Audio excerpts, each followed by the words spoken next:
Everyone talks about flow like it is a productivity hack, a state to be manufactured, a button to be pushed when you need to get more done. But that framing misses something essential. The reason you cannot find flow on demand is not that you lack the right technique.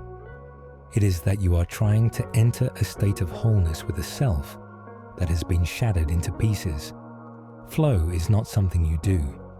It is something you become capable of when you stop being at war with yourself. And right now, whether you know it or not, you are at war. Every attempt to force focus is a battle. Every distraction that pulls you away is enemy fire.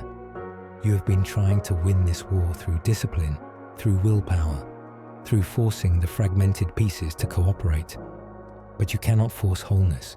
You can only remove what is preventing it. That thing you used to be able to do for hours without noticing time. When did it become impossible? There was a version of you that could disappear into a project, a game, a book, a craft, and surface hours later startled by how much time had passed. That version did not try to focus. Focus was simply what happened when nothing inside was pulling in a different direction. Now everything pulls. Your attention is a rope in a tug of war between a dozen competing impulses, and the best you can manage is a temporary victory for one side before another side yanks back. You have tried to solve this with apps, with timers, with accountability systems. None of them address the actual problem. The war is not between you and distraction. The war is between you and you. Something is running in the background of your mind at all times, and it consumes more resources than you realize. Even when you sit down to do one thing, part of you is rehearsing a conversation you need to have. Part of you is replaying something that happened yesterday. Part of you is anxious about something that might happen tomorrow. Part of you is monitoring how you feel about what you are doing, judging your productivity, comparing your progress to some imaginary standard. This is not focus. This is fragmentation so normalized that you have mistaken it for consciousness itself. You think this is just how minds work.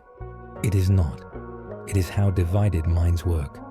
And your mind has been divided for so long, you have forgotten it was ever whole. Jung mapped the interior landscape of the psyche with more precision than anyone before or since. He understood that what we call I, the conscious ego, is only a small part of the total self. Beneath the ego lies everything else: the instincts, the emotions, the forgotten memories, the unlived possibilities, the parts of ourselves we rejected to become who we thought we had to be. These parts do not sit quietly in the basement. They are active. They have agendas. They interrupt the ego's plans with their own needs. And the ego experiences this as distraction, as resistance, as the inexplicable inability to simply do the thing it decided to do. Flow becomes impossible, not because the ego is weak, but because the ego is trying to act alone. And it was never designed to act alone. The parts of you that interrupt your focus are not malfunctions. They are communications. The anxiety that surfaces when you sit down to work is telling you something. The restlessness that makes you reach for your phone is telling you something. The sudden memory of an unresolved conversation, the random worry about the future, the inexplicable fatigue that arrives precisely when you need energy. All of these are messages from parts of yourself that have been ignored so long they have resorted to sabotage. You cannot defeat these parts through discipline. Discipline just drives them underground, where they find subtler ways to disrupt. The only path to flow is through them, understanding what they want, addressing their needs, integrating them so completely that when you sit down to work, every part of you sits down together. This is why the standard advice fails. Clear goals do not help if part of you does not believe in the goal. Immediate feedback does not help if part of you does not care about the outcome. Challenge matched to skill does not help if part of you is terrified of both failure and success. The external conditions for flow mean nothing when the internal conditions are chaos. You are trying to create a symphony with musicians who are not speaking to each other, who have not rehearsed together, who are each playing their own piece in their own tempo. Of course it sounds like noise. Of course it feels impossible. Unity cannot be performed. It must be achieved. The work begins with listening, not to productivity podcasts or focus techniques, but to yourself. What is actually happening when you cannot focus? Not the surface narrative. I'm distracted. I'm lazy. I lack discipline. But the deeper truth. What is the distraction pulling you toward? What feeling are you trying to escape by reaching for your phone? What part of you does not want to do this task, and why? These questions sound simple, but they require a kind of honesty most people never practice. The ego does not want to know that other parts exist. It wants to believe it is the whole self, that its decisions should be obeyed, that resistance is simply weakness to be overcome. This belief is the problem. As long as you treat your inner conflicts as enemies to be defeated rather than parts to be heard, you will remain at war with yourself. Jung called the process of inner unification individuation. It is not quick work. You cannot read a blog post and become whole, but you can begin immediately by changing your relationship to the interruptions.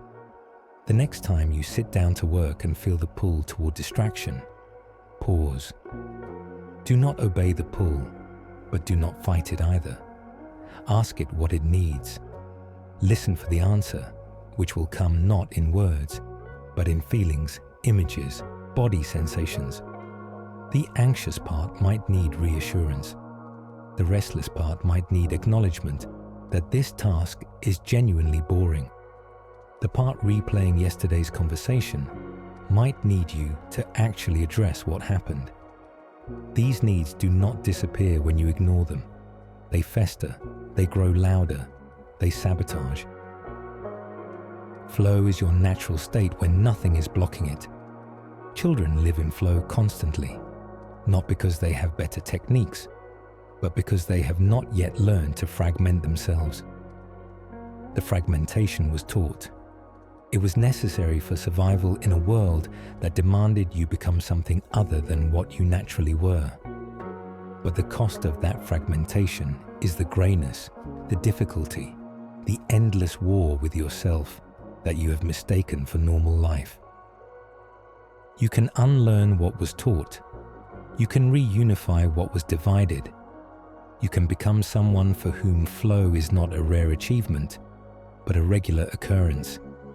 It starts with stopping the war, listening to the soldiers on all sides, and negotiating a peace that lets everyone move together.